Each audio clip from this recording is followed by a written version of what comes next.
The monsoon rains continue to wreak havoc in the eastern districts of Sankhwasava, Pasthar, Taplejung and Bhojpur as death toll is now reported 8 while score others are still reported missing. The water-induced disasters this time have struck as soon as the monsoon rains have begun in Nepal. Meanwhile, the authorities have already been criticized for their lack of timely warning, which could have helped in preventing precious lives. Good evening, I am Amar Singh Pradhan and these are the headlines of the hour. Socialist front of 4 parties within ruling alliance formed anti-constitutional and ruling parties under one umbrella as experts doubt the validity of the front. Only 88 out of a total of 1,300 colleges in the country acquire QAA certificate, a benchmark of quality education. No action against faulty colleges. A serious food crisis triggered by climate change, migration and conflict rock countries like Nepal, Western Tarai to receive 55% less rainfall this time. Nepal to take on USA at the ICC World Cup Global Qualifiers tomorrow. Pressure on both teams following their losses in the opening matches. CPN Mao Center, Janata Samajwadi Party, CPN Unified Socialist and Nepal Communist Party have announced the formation of a socialist front. The 4 parties have formed the front for what they have said political stability. At a program organized at the Rashtriya Sabhagriha or the National Assembly Hall in Kathmandu, CPN Mao Center Chairperson and Prime Minister Pushpakamal Dahal, CPN Unified Socialist Chair Madhakumar Nepal, Janata Samajwadi Party Chair Upendra Yadav and Nepal Communist Party General Secretary Netra Bikram Chand signed the agreement for the formation of the Socialist Front. At the program, Prime Minister Pushpakamal Dahal said that the Socialist Front was formed after assessing past mistakes of unification and failure in implementation of plans. Premier Dahal said that the front would proceed with its plans against regressive forces. CPN Unified Socialist Chair Madhakumar Nepal said that the front was not formed to intimidate any political forces. He added that the front was a group of progressive forces that prioritized national development. Nepal Communist Party General Secretary Netra Bikram Chand said that the front was formed to discourage regressive entities. Preparations are underway for formation of 2 tiers of structure to operate the front. The coordination committee will include senior leaders while the secretariat will include representatives from political parties. The University Grant Commission has set criteria for quality assurance and accreditation QAA certification, including adequate physical infrastructures, quality education, research and 50% full-time faculty staff, among others. Academic institutions with QAA certification are considered appropriate for quality education and attract students and their parents and guardians as well. Despite great possibilities for the academic institutions, they have not appeared interested in receiving the QAA certification. According to the UGC, in the period of 14 years of the 1,300 campuses across the country, only 88 colleges have received the QAA certification. Institutions with QAA certification can create new programs, develop curriculum, conduct examinations and assess performance of students in an independent manner. The UGC provides such campuses 2.5 million to 80 million rupees in grants on the basis of assessment of students. QAA certification enhances the credibility of the institutions both inside and outside the country and increases the possibilities of placement of students. Academic institutions receiving the QAA must renew their certification every 5 years. Therefore, it is equally challenging for them to retain their achievements. However, as the academic institutions have yet to pay interest towards receiving the QAA certification, it is imperative for the UGC to take this issue highly seriously.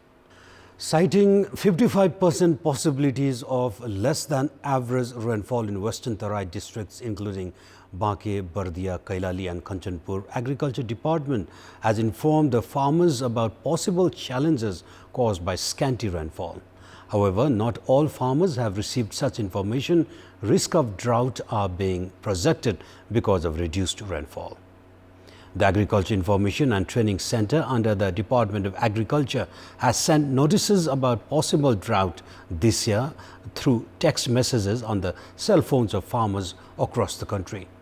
Considering possible reduction of rainfall by 35 to 55%, the government has urged the farmers to use saplings that can bear the dry season. Farmers receiving such notices have begun following the guidelines.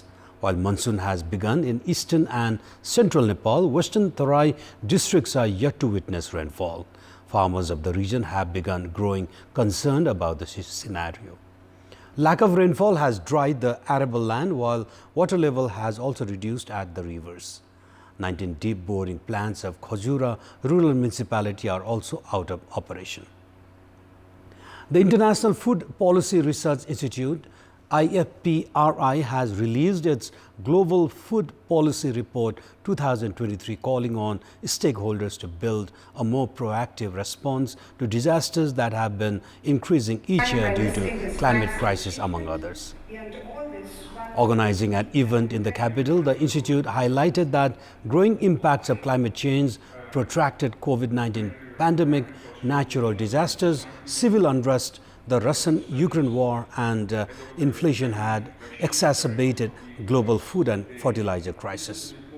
Speaking at the event, Deputy Prime Minister and Minister for Home Affairs Narayan Kaji Shrestha assured that Nepal government was actively participating in international efforts to tackle climate change and elaborated on existing program to deal with multiple issues facing the South Asian region and the country. In various international initiatives to mitigate the impacts of climate change, promote sustainable development, and implement adaptation measures. His Excellency Mr. Tanjin Lekpel, Secretary General, BIMSTEC. The two-day event hosts delegates and experts from around the world, especially the South Asian region. On the first day today, experts dwelt on food crisis, risk monitoring, the fragility, resilience and policy responses to forced migration, building resilient food system and crisis resilience. Tomorrow's session is to focus on promoting gender equality in fragile and conflict-affected settings and adaptive safety nets for crisis recovery, among others. There is no doubt that climate crisis is a threat multiplier. With the onset of monsoon, we have already begun hearing of disasters that have claimed the lives of several individuals. But apart from loss of lives, climate crisis has had a telling impact on the food ecosystem, threatening to push millions towards undernourishment and severe food insecurity, especially in lower and middle income countries. We have more in this report. Just above 10% households of Nepal faced severe food insecurity. By 2021, the graph has increased to around 14%. This is based on a report released on 19th of June, Monday, by the International Food Policy Research Institute, which has highlighted the lasting impacts of COVID pandemic, Russia-Ukraine war, and more alarmingly, the climate crisis as the factors that have triggered food crises around the world in lower and middle-income countries like Nepal. I mean, Nepal is one of the most vulnerable to climate effects. But it's one of the most important region, in terms of like it totally is endowed with all the natural resources, etc. So how do we strengthen that? That's more important, So to build that resilience, I mean, in terms of how do we move towards more climate smart agriculture to increase the productivity, then the whole value chain starts. That's more important for Nepal. With climate crisis, the number of natural disasters have been on the rise in recent years. In 2021, the Ministry of Forests and Environment reported that of the total crops lost each year, 90% loss is attributed to weather and climatic events like drought, excessive rainfall, floods and landslides. This, experts reiterate, calls for a climate-resilient agriculture system. We have to develop an agricultural system, a food system which is much more resilient, okay? And for that we need to work both on the production side with the farmers and with the value chains, but also on the consumption side, dealing with the most vulnerable, protecting them, making sure they can access not just affordable food, but also nutritious food. It is expected that in near future, more people will have increasingly less access to quality food, which the institute says might result into 72 million more people being undernourished by 2050 if urgent actions are not taken. स्थानीय तहलाई हामीले सक्षम बनाउन खोजिरहेका छौं र स्थानीय तहलाई फ्रन्टमा राखेर त्यहाँको information सहजै सँगसम्म आउने र संघ र प्रदेशले स्थानीय तहलाई खाद्यान्नको हिसाबले जोखिमपूर्ण अवस्थामा रहेका पपुलेसनलाई एड्रेस गर्ने एउटा पद्धति छ भने अर्को चाहिँ संघ र प्रदेशले पनि त्यसलाई एउटा कोषहरू बनाएर त्यो कोष मार्फत पनि अब विपद प्राधिकरण नै छ त्यो विपद प्राधिकरण मार्फत पनि त्यसलाई हामी ह्यान्डल गर्छौं.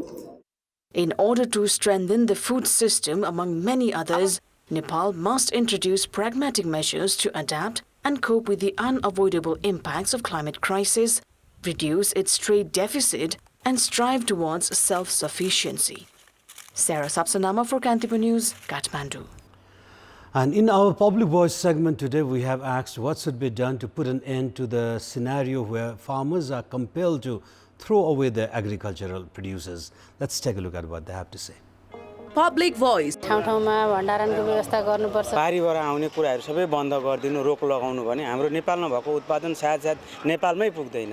अझै धेरै गर्नुपर्छ, फ्याल्नै पर्दैन. किसान केन्द्र बनाएर पछि युज गर्न सकिन्छ. किसानबाट डाइरेक्ट आउनु पर्यो, बीचमा माध्यम भएउनु भएन. सरकारले किसानहरूलाई बिउहरू अनुदानमा दिएर र त्यो बिउबाट उब्जेको खाद्य पदार्थहरू आफैले सही मूल्यमा खरिद गर्यो भने यस्तो अवस्था आउँदैन. उत्पादनको अब सबै चाहिँ सङ्कलन ग्यारेन्टी सरकारले लिनु पर्यो.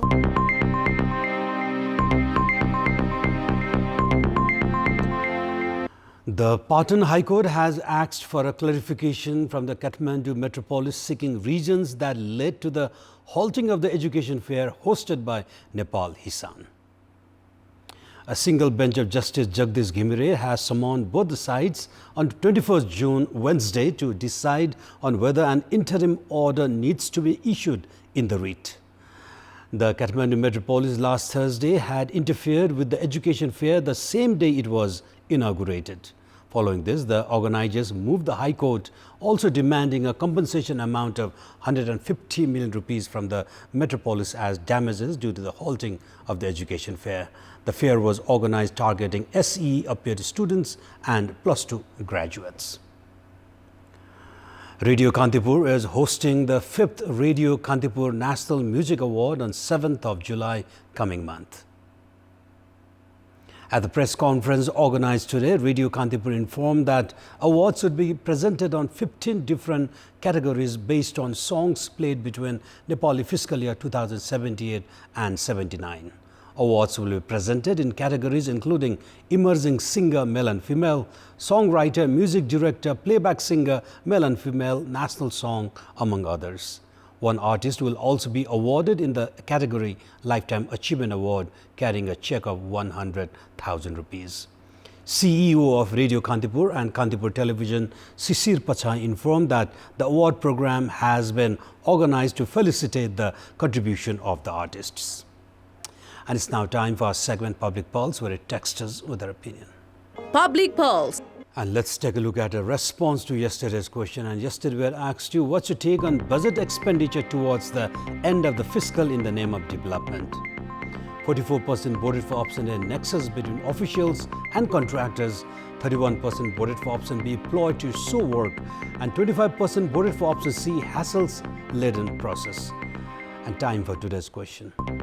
And the question is, what do you term the refusal of medical doctors who had studied under government scholarship to go to remote areas? And options are option A, feeble monitoring, option B, lack of accountability, and option C, no facilities. The voting is on. Type in AWS, select your option A, B or C and send it to 34001 to share your opinion with us.